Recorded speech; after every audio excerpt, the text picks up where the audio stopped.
I'm Phil Warner. I was the director for Safety in a Box, a VR project for Texas Mutual Insurance.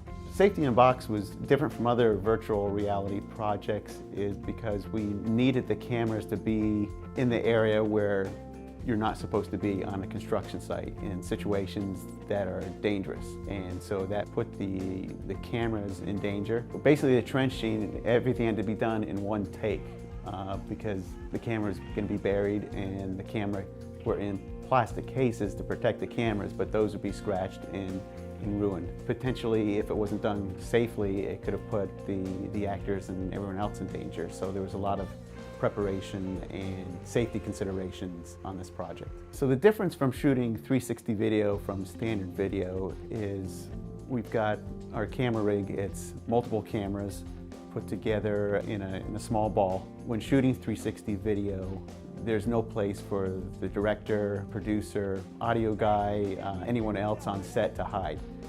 Everyone's in the shot. So either you're an actor or you're an extra. For example, when we shot the electrocution scene, we had someone from Texas Mutual there on the set with us. They just had to wear hard hats, safety vest, as if they were a construction worker there on the site. So as you're watching that scene, we'll have other people with clipboards. Everyone's an actor or an extra in that scene.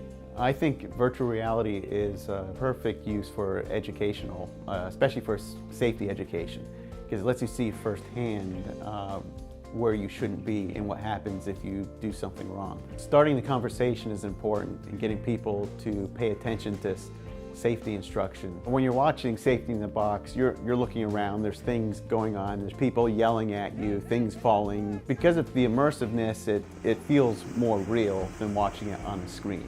It feels like that dangerous situation is happening to you as you're watching it.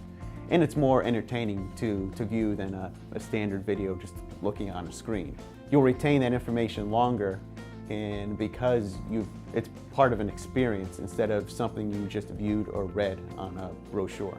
This technology is still in its infancy, and it's exciting to see where it's heading and where it's going to be in 5 and 10 years from now.